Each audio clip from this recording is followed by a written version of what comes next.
जो हमारे पास दो ग्रुप हैं, इसमें से कोई एक जैसे CH3O CH3 है, तो इसका नाम, तो जैसे कि हमारे पास CH3O CH3, तो इसको हम कहते हैं मिथॉक्सी मीथेन। ठीक है। अगर हमारा एक साइड में C2H5 होता है सपोज़, तो जो छोटा वाला ग्रुप होता है उसके साथ हम ऑक्सी लगाते हैं, तो ये हो जाता है मिथॉक्सी एथेन। ठीक है। इसी तरह हमारे पास एल्डिहाइड है जिसमें लास्ट में Al आता है, फॉर्मेल्डिहाइड, मेथेनॉल, एथेनॉल, ब्यूटेनॉल, इस तरीके से। देन कीटोन है, कीटोन में भी हमारे पास जैसे ये R अगर सपोज़ CH3CO CH3 होता, तो इसका नॉमेनक्लेचर हम कैसे करते हैं, क्योंकि दोनों साइड में हमारा सेम ग्रुप है। ठीक है। तो इसका नॉमेनक्लेचर हम करते हैं से डाइमिथाइल कीटोन, डाइमिथाइल कीटोन। अगर एक साइड हमारा सपोज CH3 है, दूसरी साइड अगर हमारा C2H5 होता,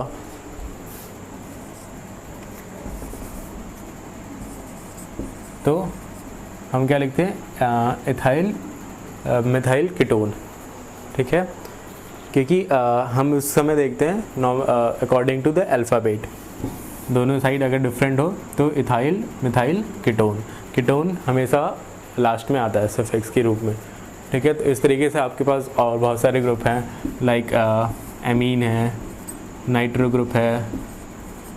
नाइट्रो ग्रुप हमेशा प्रीफिक्स देता है, वन नाइट्रो, जैसे क्लोरो देता है, हेलो देता है, तो इस तरह से ये भी हमारा प्रीफिक्स देता है। उसी तरह हमारे पास CONH2, ऑक्जेलिक एसिड COOH है। तो ये बहुत सारे फंक्शनल ग्रुप हैं जिनके सारे डिटेल मीन्स ये बहुत ईजी होते हैं नॉमेनक्लेचर नेम करना। ये आपके बुकलेट में प्रॉपरली गिवन है, आपको जस्ट देखना है कि कौन प्रीफिक्स देता है, कौन सफिक्स देता है, और कैसे उनका नेम में जैसे एल्केन में यहाँ -E+OL होता है, कैसे उनके साथ होता है।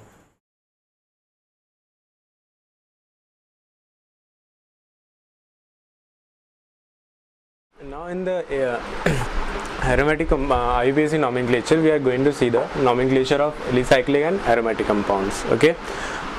तो एलिसाइक्लिक क्या होते हैं, जिसमें सर्कुलर साइक्लो स्ट्रक्चर्स होते हैं। लाइक अब इसमें रूल्स क्या होते हैं कि सपोज हमारे पास कोई स्ट्रक्चर है,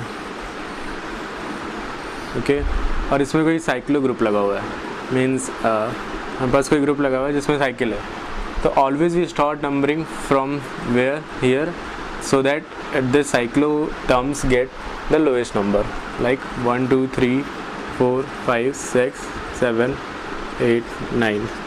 Okay, we write it 2 cyclo propane, then according to the 9 decane. Okay, now cyclo compounds में क्या होते हैं कि अगर वो simple cyclo compounds हैं, like ये हो गया, ये हो गया, ये हो गया, ओके, तो इनको हम डायरेक्टली, इनका एक प्रीफिक्स आता है cyclo, then number of carbon. Cyclo ये एल्केन से, इसमें कोई डबल बॉन्ड नहीं है, तो साइक्लो मेथ एथ प्रोपेन। इस तरह ये cyclo meth eth butane, cyclohexane. अगर कहीं इसमें डबल बॉन्ड आता है, जैसे इसमें डबल बॉन्ड है, तो ये प्रोपीन हो जाएगा। ठीक है। बट इसमें है तो साइक्लोहेक्सीन विदाउट, क्योंकि यहाँ पे नंबरिंग इंपॉर्टेंस नहीं, नंबरिंग ऑलवेज हम जानते हैं कि नंबरिंग डबल बॉन्ड को प्रेफरेंस देंगे, तो always we start numbering from 1 2 3 4 5 6। Either we can write 1 cyclohexene और simply cyclohexene. It means that the double bond is on first one position. Okay. Sometimes क्या होता है कि हमारे पास जो साइक्लो स्ट्रक्चर्स होते हैं उसमें कोई फंक्शनल ग्रुप लगा होता है, लाइक सपोज हमारे पास CH3 लगा हुआ है, तो हम इसे कहेंगे मिथाइल साइक्लोहेक्सेन। ओके, तो डायरेक्ट साइक्लोहेक्सेन, या फिर हमारे पास ये लगाओ OH ग्रुप लगाओ,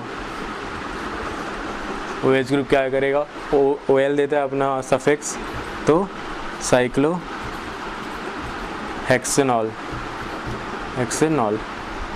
ओके। अगर क्लोरो ग्रुप लगाया, सपोज यहाँ पे क्लोरो होता, तो क्लोरो ग्रुप हमेशा अपना प्रीफिक्स देता है, तो it is chloro cyclo hexane. Okay, so accordingly we give the name to the cyclic compound, alicyclic compound. Okay, अगर सपोज हमारे पास एक से ज़्यादा ग्रुप्स लगे हुए हैं, जैसे यहाँ CH3 है, यहाँ CH2 CH3 है, तो how we do the nomenclature, name the compound. इसमें क्या होता है कि हम देखते हैं कि जैसे ये है, ये मिथाइल ग्रुप है. ओके, और ये हमारा इथाइल ग्रुप है. So we start numbering from the compound from this group where alphabetically, means E जो है वो एम से पहले आता है, तो हम यहाँ से नंबरिंग स्टार्ट करेंगे 1 2 3 4 5 6. So we write it 1 ethyl, okay, 3 methyl, cyclo hexane. Okay, तो इस तरह से नॉमेनक्लेचर. कहीं भी अगर 2 ग्रुप लगे हुए हैं तो हम अल्फ़ाबेटिकली जाएंगे सब. तो अभी हमने क्या देखा, 2 ग्रुप के लिए. अब अगर हमारे पास सपोज 3 ग्रुप होते हैं, CH2 CH3 हो गया यहाँ, देन वी हैव क्लोरो, तो इस केस में हम अल्फ़ाबेटिकली नहीं जाएंगे. मीन्स अल्फ़ाबेटिकली का मीन्स हमें यहाँ ध्यान रखना होगा कि जो हमने एडिंग सिस्टम था, लाइक अगर सपोज यहाँ से नंबरिंग करते हैं 1 2 3, अगर ये सपोज यहाँ पे है 1 2 3 4, ओके, तो हमारा 1 + 2 + 4 पोजीशन पे आता. ओके, तो 4 2 6 7. अगर सपोज हम यहाँ से नंबर करते हैं, क्योंकि क्लोरो है तो C आएगा, और यहाँ मिथाइल है और इथाइल है, तो ये अल्फ़ाबेटिकली सबसे फर्स्ट आएगा. So if you start from here 1 2 3 4, तो क्या होगा 1 + 3 + 4, दैट विल बी 8. ओके, तो हम लोएस्ट नंबर को प्रेफर करेंगे, ये रॉन्ग है. तो यहाँ पे अल्फ़ाबेटिकल केस ज़रूरी नहीं है इम्पॉर्टेंटली कि ये देखें उसे, but it is important that the sum rule, we use the sum rule. Okay, तो हमने साइक्लो में देखा कि इसमें पहले सबसे पहले साइक्लो ग्रुप में हमारा वो आता है, एक प्रीफिक्स आता है cyclo. Then we have seen that कि अगर ये डायरेक्ट किसी चेन से लगे हैं तो हम नंबरिंग उस साइड से स्टार्ट करेंगे whether it got a lowest number. Then हमने देखा कि कोई साइक्लो ग्रुप है तो उसमें अगर सिंगल सब्स्टिट्यूटेड है उसमें तो कहीं नंबरिंग की कोई इंपॉर्टेंस ज़रूरत नहीं है, बट अगर डबल सब्स्टिट्यूटेड है तो we go from the alphabetically. 3 2 से ज़्यादा हैं, 3 है, तो हम देखेंगे सम रूल. ओके, इसके बाद अगर सपोज हमारे पास कोई साइक्लो कंपाउंड है,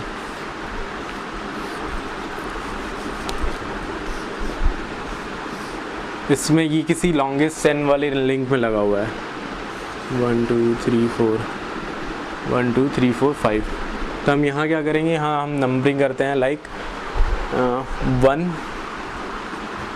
साइक्लो मैथ 8 प्रो ब्यूटेन, ये मैथ 8 प्रो पेंटेन. तो ये ब्यूटेन नहीं, सॉरी ब्यूटाइल होगा क्योंकि सफिक्स देगा पेंटेन. अगर एक से ज़्यादा ग्रुप लगे हों हमारे पास, इसी में हमारे पास एक से ज़्यादा ग्रुप लगे हों, तो हमारे पास बाईसाइक्लो, ट्राईसाइक्लो, इस तरीके से we can use it. Okay, अब हमारे पास एक और साइक्लिक कंपाउंड आता है,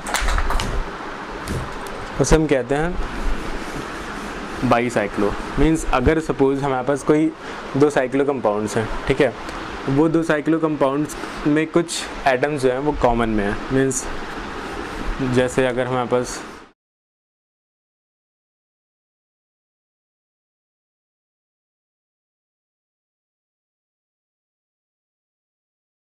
तो यहाँ पे टोटल नंबर ऑफ कार्बन्स कितने हैं 1 2 3 4 5 6 7, ठीक है. तो हम नंबरिंग स्टार्ट करेंगे इसमें. सबसे पहले we always start numbering from this positions. इसे हम कहते हैं ब्रिज. ये जो एटम है वो एक ब्रिज का काम कर रहा है between these 2 cyclo compounds. Okay, common atoms हमारे ये 2 हो गए और ये ब्रिज हेड हो गया, इसे हम कहते हैं ब्रिज हेड. ठीक है, अब नंबरिंग हमेशा हम यहाँ से बॉटम स्टार्ट करेंगे. अगर सिंपल कंपाउंड 1 2 3 4 5 नहीं, हमें वैसा पहले बेस को नंबरिंग देंगे 5 6 लास्ट में 7। ओके, तो अब इस ग्रुप इनके नॉमेनक्लेचर में क्या होता है कि हमारे पास एक प्रीफिक्स आता है बाईसाइक्लो, ये हम यूज़ करते हैं बाईसाइक्लो। हम अब नॉमेनक्लेचर कैसे करते हैं, हम लिखते हैं सबसे पहले बाईसाइक्लो एज ए प्रीफिक्स, फिर वी यूज़ ए ब्रैकेट। अब इसमें क्या होता है कि number of carbons on each side of the bridge, तो इस साइड हमारे पास कितने कार्बन 1 2, इस साइड हमारे 2, तो यहाँ पे इक्वल है, तो सबसे पहले हम लिखेंगे 2 वन साइड का कॉमा 2, फिर हम लिखते हैं कि ब्रिज जो ब्रिज है उसमें कितने आइटम है, यहाँ पे एक है हमारे पास तो 1, then 1 2 3 4 5 6 7 we have 7 carbon atom. ठीक है, तो ये हो जाएगा हेप्टेन। ठीक है, तो हमने क्या किया, सबसे पहले बेस से स्टार्ट होगा, यहाँ से हम नंबरिंग स्टार्ट करेंगे। अगर कहीं फंक्शनल ग्रुप लगाओ या फिर डबल बॉन्ड लगाओ तो हम अगर नंबर ऑफ कार्बन्स अलग अलग हैं, यहाँ पे तो सिमेट्रिकल स्ट्रक्चर है सो हमने कहीं से स्टार्ट कर दिया। अगर अनसिमेट्रिकल होगा तो हम देखेंगे प्रेफर्ड ग्रुप्स के साइड ले, तो वहाँ उस साइड से नंबरिंग स्टार्ट होगी। ओके, तो 1 2 3 4 ऊपर जाने से पहले हम बेस कंप्लीट करेंगे, then we goal to the top bridge head position. ठीक है, प्रीफिक्स में आएगा सबसे पहले bicyclo, the number of carbons, suppose कहीं पे 3 कार्बन होते तो सबसे ज़्यादा मैक्सिमम वाला होता 3 2 देन 1। ओके, तो हेप्टेन की जगह एक कार्बन ज़्यादा हो जाएगा इस साइड, तो ये जाएगा hexane octane sorry. And this is the way for writing the bicyclo compounds. ना सपोज अगर हमारे पास यहाँ डबल बॉन्ड होता तो क्या होता है, अब डबल बॉन्ड होने की वजह से हम क्या करेंगे, ये तो हमारा सही है, ये तो हमारा उसका था हैब, हमारे किस पोजीशन पे डबल बॉन्ड है 2 in।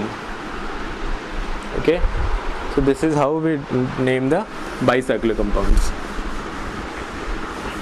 बाईसाइक्लो कंपाउंड जैसे हमारे पास अगर ये है number of carbons bridge heads, तो यहाँ से स्टार्ट करेंगे 1 2 3 4 5 6, बीच में कोई नहीं है। ठीक है, बाईसाइक्लो 2 2, देन वी हैव 0 क्या hexane. So this is how we write the name of bicyclo compound. अगर हमारे पास अनइवन से इधर उधर हो, जैसे हमने देखा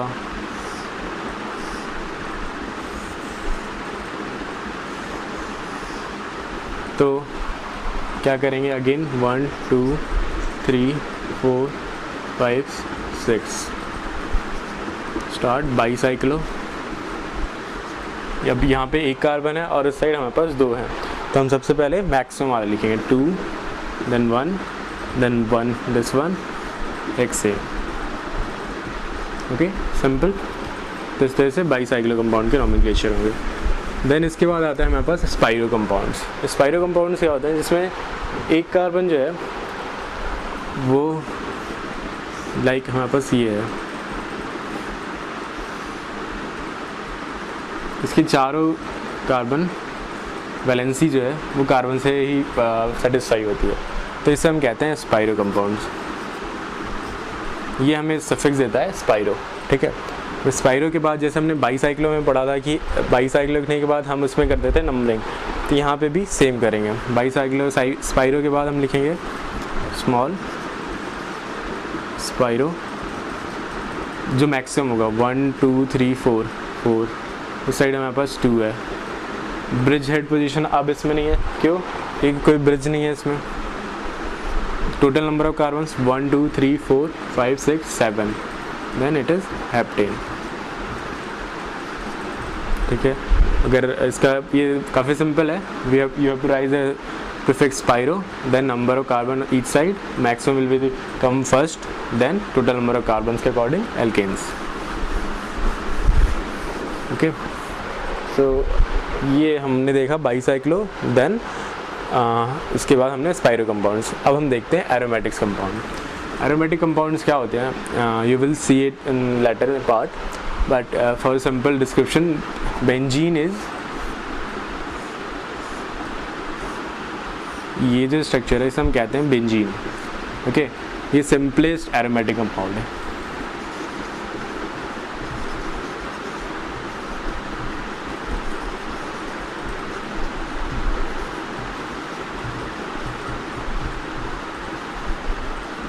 ठीक है, सिंपलेस्ट एरोमेटिक कंपाउंड। इसको हम बहुत सारे स्ट्रक्चर से शो करते हैं, लाइक हम इसको ऐसे भी लिख सकते हैं,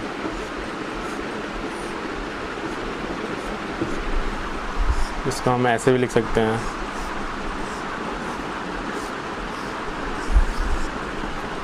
ठीक है। डिटेल में आप बेंजीन को लेटर पार्ट में पढ़ेंगे, तो ये इसको, इन सारों को हम बेंजीन कहते हैं, ठीक है। तो benzene is the first one aromatic compound. तो जहाँ भी ऐसा रिंग लगा हो उसे हम बेंजीन कहते हैं, ठीक है। अब अगर ये किसी एल्केन ग्रुप में लगा हो, सपोज यहाँ पे लगा हुआ है, ये पूरा ग्रुप यहाँ पे उठ के आ गया, यहाँ पे है, तो हम इस ग्रुप को कहते हैं फिनाइल ग्रुप। जैसे एल्काइल, मिथाइल, इथाइल था, उस तरह से ये फिनाइल ग्रुप होगा, ठीक है।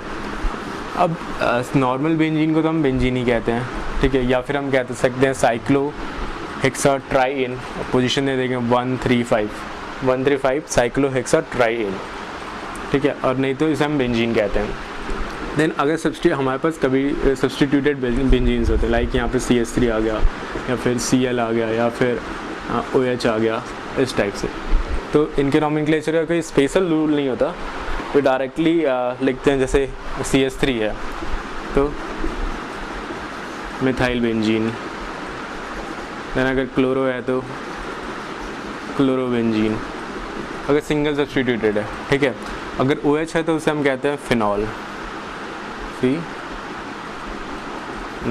अगर OH ग्रुप लगा होता है यहाँ पे,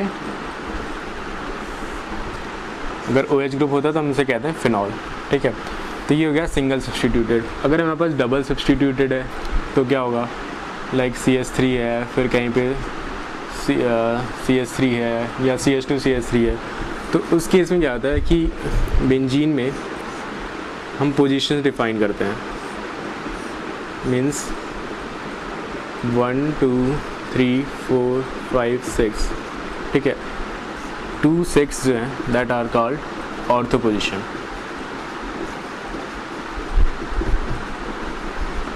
ठीक है। 3 is called 3 5 is called meta position,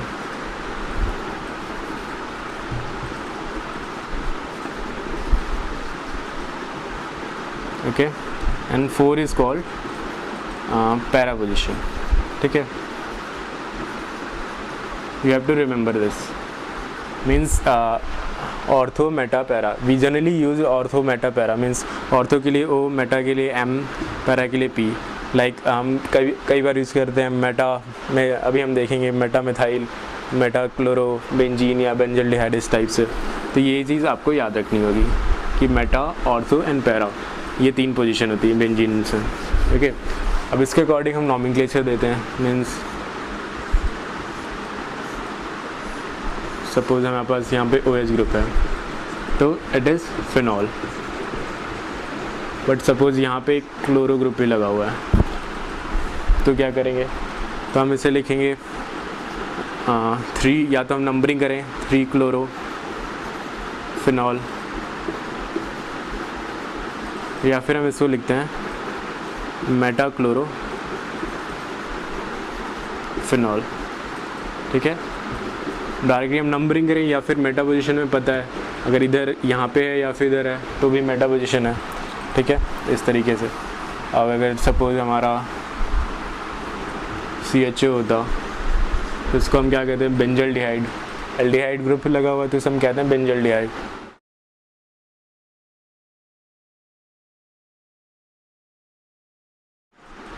okay, benzaldehyde, sorry.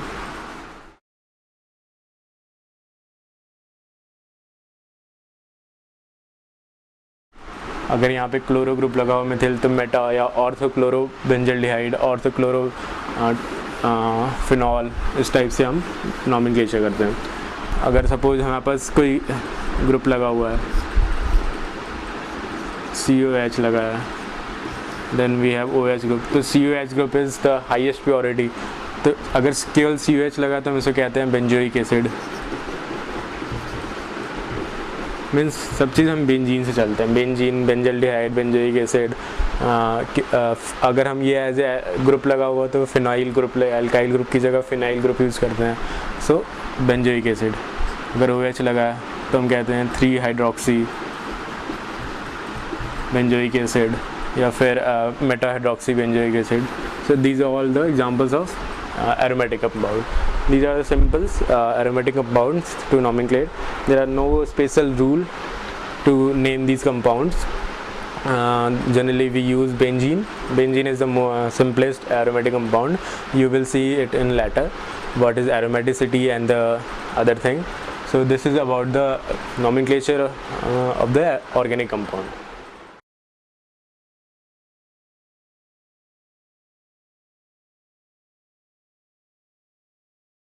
Hi, again I am Ravi Tiwari here with you with the organic chemistry.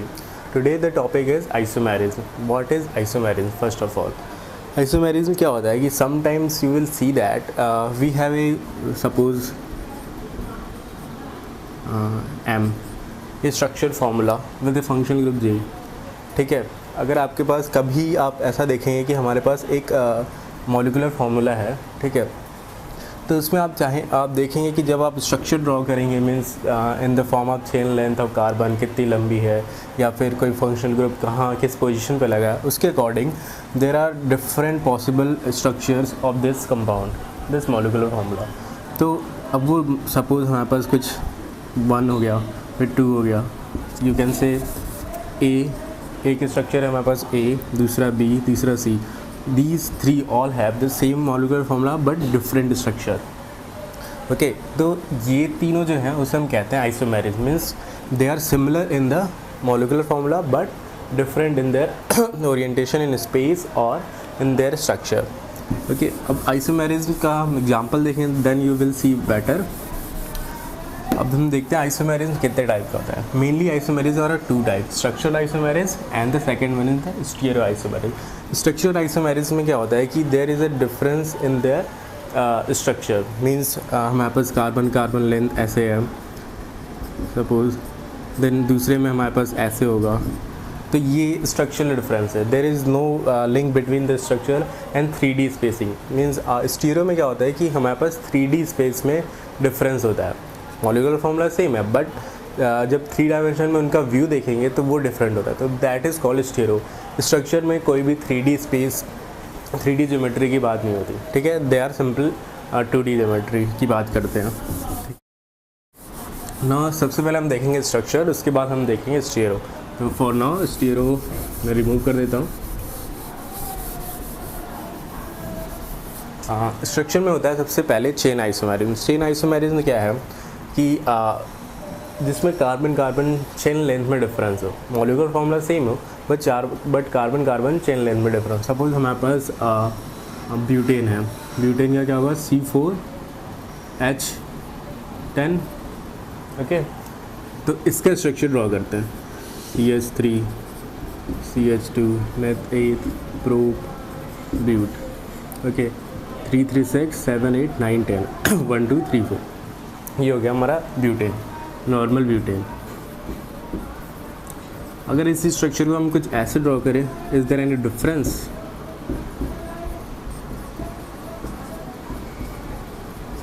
Three 3 6 9 and 10 1 2 3 4, मतलब ये हमारा सेम C4H10 है but there is difference in their structure. यहाँ पे carbon chain length कितनी थी 1 2 3 4, यहाँ पे मैक्सिमम 1 2 3। इसका IUPAC नाम क्या होगा 2 मिथाइल प्रोपेन, यहाँ में से और कहते हैं isobutane. So this is the chain isomerism जिसमें कार्बन चेन लेंथ में डिफरेंस हो। इसी तरह अगर आप देखें ब्यूटेन के बाद पेंटेन देखें तो पेंटेन में 3 स्ट्रक्चर पॉसिबल है। कैसे? सी पेंटेन C5H12, एक तो हो गया 1 2 3 4 5 ओके, एक हो गया हमारा 1 2 3 4 5, एक हमारा पॉसिबल है।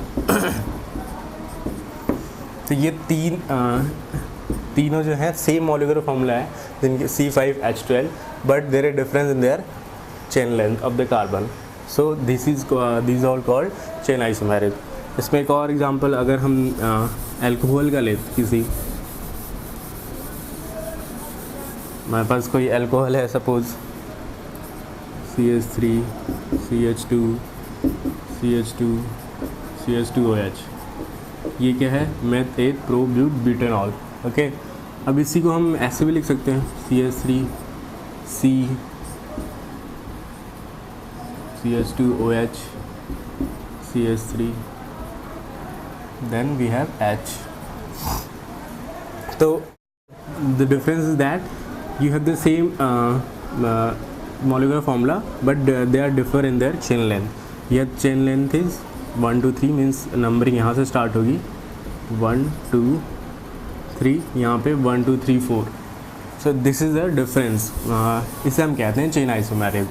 In the organic chemistry, you always find many such compound. We have the same molecular formula, but they are different in geometry. So due to this geometry and the structure, or you can say when we studied the stereoisomerism, due to this structure, they show difference in the property. कैसे show करेंगे ये हम आगे देखेंगे, but they shows difference in their property. So this is the chain isomerism. Then we have positional isomerism.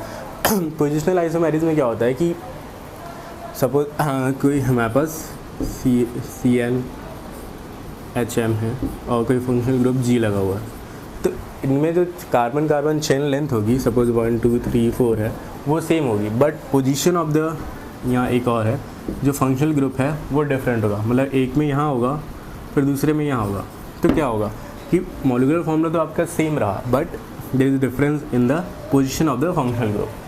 जैसे example अगर देखें, we have CH3 CH2 CH2Cl, ये क्या है, क्लोरोप्रोपेन। क्या फॉर्मूला होगा, मॉलिक्यूलर फॉर्मूला C3H32567 ओके। तो यहाँ पे हमारा देखा, इसको हम क्या कहेंगे, 1 chloropropane.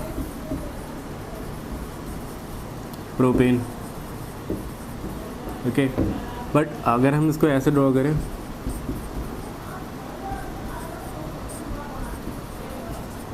Molecular again C3H67Cl, same है, बट स्ट्रक्चर में डिफरेंस है, means position of the functional group. ये हमारा फंक्शनल ग्रुप, इसमें क्लोरीन है, उसकी पोजीशन में डिफरेंस है। मतलब यहाँ पे 1 पे था, यहाँ पे 2 पे है, 2 chloropropane. So this is called the positional isomerism, जिसमें functional carbon carbon chain length जो है वो सेम हो, but there is a difference in the position of the functional group. ठीक है, इसका एग्जांपल जैसे हम और लेते हैं, हमारे पास ब्यूटीन है। ब्यूटीन में क्या होगा कि CH2CH मेथेट प्रो ब्यूट। ठीक है, अब अगेन इसको हम कैसे लिख सकते हैं, CH3CH2 सॉरी नहीं, then we have CH3। Okay, तो यहाँ हमने देखा 1 ब्यूटीन था, यहाँ पे 2 ब्यूटीन है। जो डबल बॉन्ड है वो यहाँ पे फंक्शनल ग्रुप है, double bond is the working as a functional group, यहाँ पे उसकी पोजीशन डिफरेंस है। इसी तरह हमारे पास ब्यूटाइन भी हो सकता है, अगर हम कोई ऐसा एग्जांपल लेते हैं, हमारे पास ब्यूटाइन भी हो सकता है। जैसे अब हम किसी दूसरे functional group, simple CH3 CH2 CH2OH है, CH3 CHOH CH3 है, प्रोपेनॉल। इस तरह से हम पोजीशन में, फंक्शनल ग्रुप की पोजीशन में जो डिफरेंस है उसकी वजह से जो आइसोमेरिज्म होता है उससे हम कहते हैं positional isomerism. These all on 2D, 2 dimension में चल रहा है, तो इसलिए हम इसे स्ट्रक्चरल आइसोमेरिज्म कहते हैं। ठीक है, इसके बाद हम देखते हैं फंक्शनल आइसोमेरिज्म। फंक्शनल आइसोमेरिज्म क्या होता है? Functional isomerism is important. इसमें क्या होता है कि आपके फंक्शन जो ग्रुप होगा, जो फंक्शन होगा, मतलब जो फंक्शनल ग्रुप लगा है उसमें डिफरेंस होता है। ये कैसे होता है कि सपोज़ हमारे पास C2H6O है, ये मॉलिक्यूलर फार्मूला है, ठीक है। आप सिंपल वे में क्या कहेंगे? CH3CH2OH, carbon 2, hydrogen 3, 2, 1, 6, oxygen 1 means ये इथेनॉल है, ठीक है। बट अगर मैं ऐसे कहूँ CH3OCH3, ये क्या हुआ? ये ईथर बन गया। सो फंक्शनल ग्रुप हमारा, इसमें तो हमें लग रहा था कि ये मॉलिक्यूलर फार्मूला में कोई functional group as such show नहीं था। मतलब अगर हम इसे ऐसे ही लिखते हैं C2H5OH, then it is okay, then it is ethanol. But we have written is in the form of this C2H6O. So it can be ethanol or can be ether. So ये होता है फंक्शनल आइसोमेरिज्म, जिसमें हम molecular फार्मूले में हमारे पास जो हो उसे हम टू या मोर डिफरेंट फंक्शन के फॉर्म में, फंक्शनल ग्रुप के फॉर्म में लिख सकें, ठीक है। और एग्जांपल इसमें यू कैन से बस ये है मॉलिक्यूलर फार्मूला क्या हुआ? C3 3 2 5 6H6O, okay. ये क्या हुआ? मेथ 8 प्रोपेनॉल सॉरी, फॉर्मल्डिहाइड, मतलब ये एल्डिहाइड ग्रुप लगा हुआ है तो प्रोपेनॉल, हमेशा इसका कार्बन काउंट होगा 1 2 3, प्रोपेन हो गया, और CHO का सफिक्स होता है AL, तो प्रोपेनॉल। अब इसको हम कैसे लिख सकते हैं? और C3H6O, ये हमारा हो गया कीटोन। तो यहाँ पे हमने देखा कि फंक्शनल ग्रुप के वजह से जो आइसोमेरिज्म होता है उसे हम कहते हैं फंक्शनल आइसोमेरिज्म। यहाँ पे हमने देखा कि CHO ग्रुप था, इसको हम CHO ग्रुप के साथ लिख सकते हैं या फिर कीटोन ग्रुप के साथ लिख सकते हैं। So these all the functional isomerism. इसमें आगे चलते हैं, हमारे पास कुछ और अच्छे एग्जांपल हैं।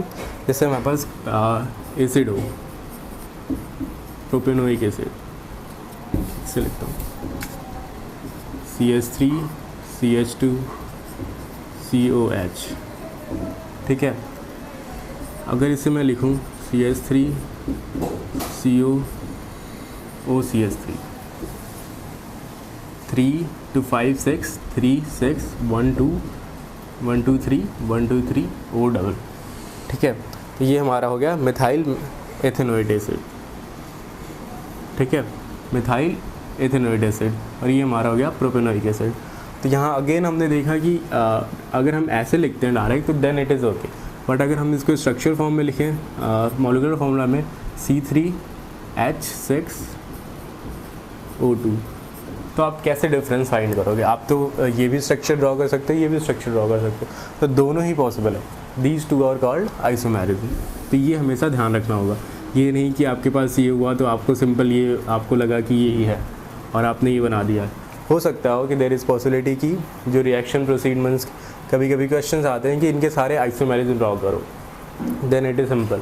बट कभी कभी ये होता है कि this compound is reacting with some other compound and forming this, तो आपको फाइंड करना होगा कि ये कंपाउंड का स्ट्रक्चर क्या है। तो दैट मे बी दिस और दैट मे बी दिस, तो according to the reaction then we proceed कि कीटोन ऐसा ये ऐसा रिएक्शन करता है या फिर ऑक्जेलिक एसिड ऐसा रिएक्शन देगा, ठीक है।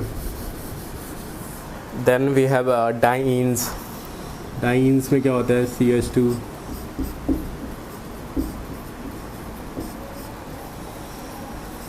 ठीक है। यहाँ क्या हुआ हमारा? C4 2 2 4 5 6 H6, okay. तो अब इसमें हम पहले तो ये हो गया 1 2 3 4 1 3 मेथ 8 प्रो ब्यूटेन डाइईन, इस तरह से लिख सकते हैं। या फिर हम इसको दूसरा लिख सकते हैं क्या?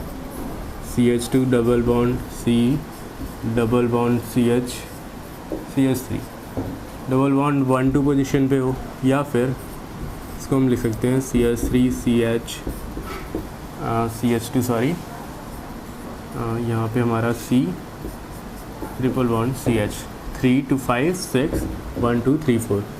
तो ये तीनों जो हैं हमारे फंक्शनल आइसोमेरिज्म हुआ। यहाँ पे डबल बॉन्ड था, अब यहाँ पे डबल बॉन्ड ये हो गया और यहाँ पे हमारा ट्रिपल बॉन्ड हो गया, ठीक है। तो ये क्या हुआ, ये तो दोनों हमारा क्या हो गया, पोजिशनल आइसोमेरिज्म। पोजिशनल आइसोमेरिज्म क्यों, क्योंकि यहाँ पे पोजीशन डिफरेंट है, लेकिन यहाँ पे क्या है, हमारे पास फंक्शन ही डिफरेंट है। तो दिस इज़ द फंक्शनल। अगर इन दोनों को देखें तो इनमें क्या है, हमारा फंक्शनल आइसोमेरिज्म, और इन दोनों को देखें तो इसमें क्या हमारा पोजिशनल आइसोमेरिज्म, ठीक है। तो दिस इज़ द डिफरेंस। मतलब आपको कंफ्यूज नहीं होना है कि पोजिशनल और फंक्शनल क्या है, आपको देखना है कि फंक्शन डिफरेंट है या सेम है, ठीक है। Then again taking one more example एक इम्पॉर्टेंट है कि वी हैव आइसोसाइनाइड, ठीक है, और साइनाइड। ये हमारा क्या है, एल्काइल साइनाइड। और अगर इसी को हम ऐसे लिखें, ये हमारा होता है एल्काइल आइसोसाइनाइड। सो इस मॉलिक्यूलर फॉर्मूला सेम है, RCN, बट दोनों में दो फॉर्म में रह सकते हैं, या तो साइनाइड फॉर्म में या तो आइसोसाइनाइड फॉर्म में। इसी तरह हमारा नाइट्रो ग्रुप होता है। नाइट्रो ग्रुप कैसे होता है हमारा, इस तरीके से। और हमारा एक सॉरी इसी तरह हमारा होता है, ये तो हमारा क्या, नाइट्रो एल्काइन या नाइट्रो एल्काइल जो R ग्रुप पे डिपेंड करेगा। इस तरह हमारा होता है दिस, ठीक है। तो ये दोनों फंक्शनल ग्रुप डिफरेंट है। ये हमारा नाइट्रो ग्रुप है, ये नाइट्राइल्स ग्रुप है, ठीक है, एल्काइल नाइट्राइल्स इस तरह से कहते हैं। तो ये चीज़ आपको याद रखनी होगी कि हमारे पास फंक्शनल आइसोमेरिज्म में ये सारे भी एग्जांपल हैं। इसी तरह अगर हम एरोमेटिक में चले, एरोमेटिक में कैसे होगा भाई, एरोमेटिक में हम सिंपल एग्जांपल लेते हैं। सपोज हमारे पास ये बेंजीन ग्रुप हो गया, CH2OH, ठीक है। अब देखते हैं इसी में हमारा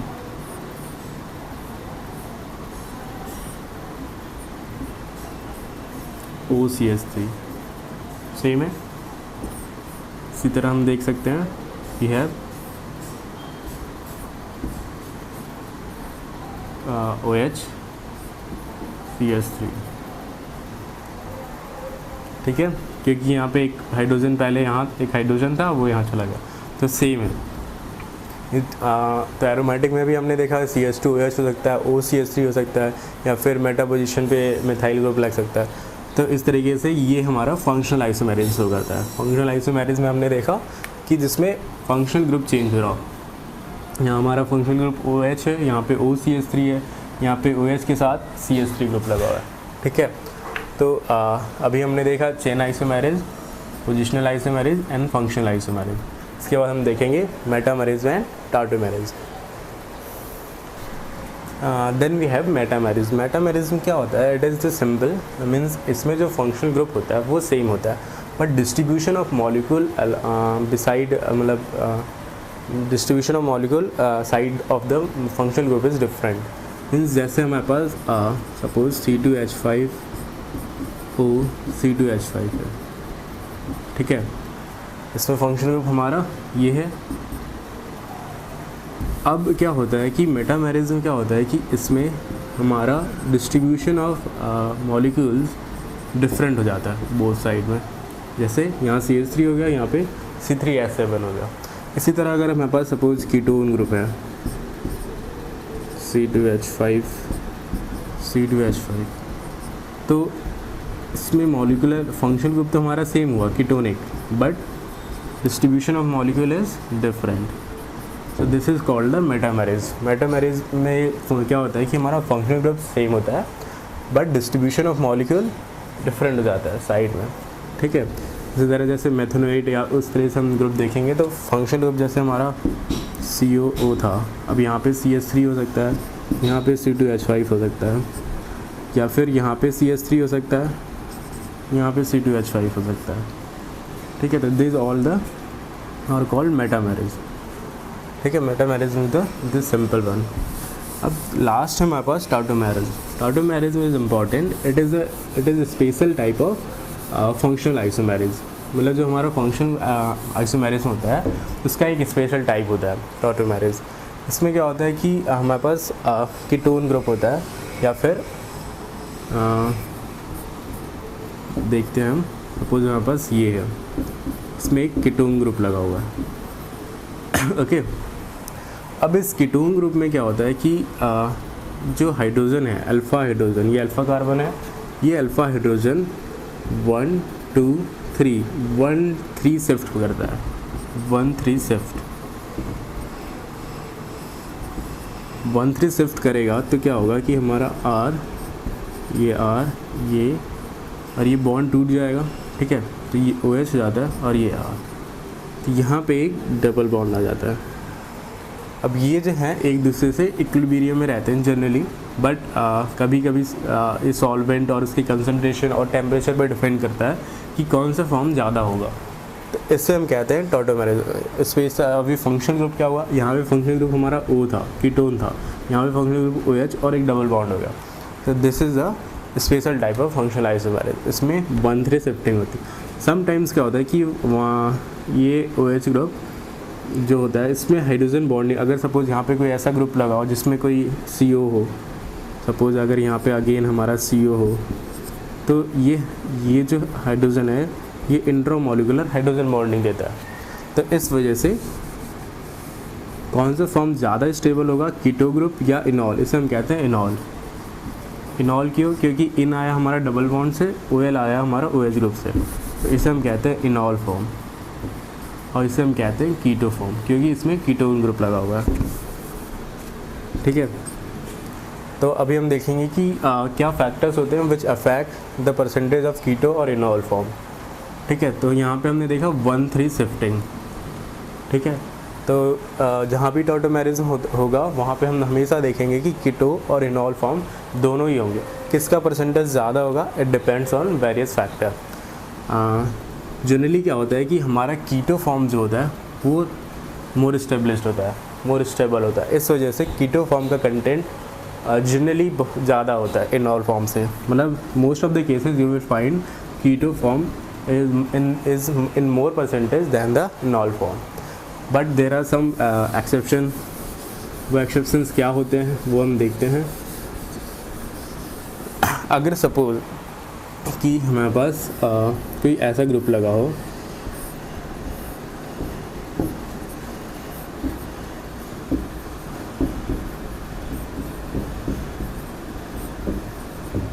ठीक है, अब अगर हम यहाँ देखें कि क्या होगा, ये 1 3 शिफ्टिंग करेगा हाइड्रोजन, तो हमारा क्या फॉर्म होगा,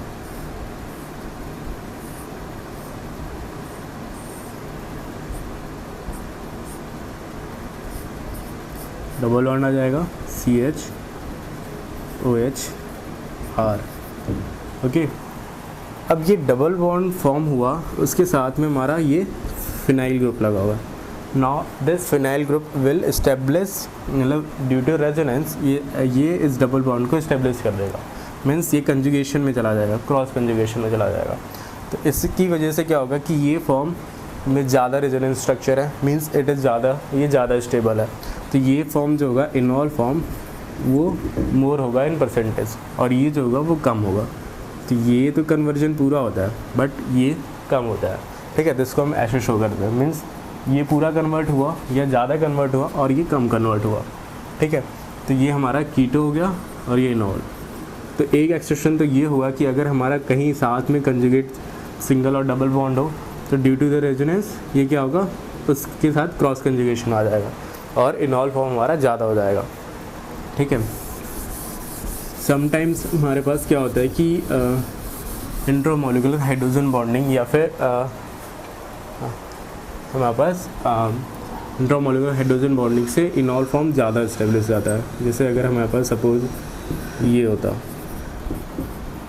CH2COOET। अब क्या होगा कि सॉरी, सबसे पहले हम इसे कन्वर्ट करते हैं। क्या होगा कि हमारा C डबल बॉन्ड O, इसको हम स्ट्रक्चर चेंज कर रहे हैं। C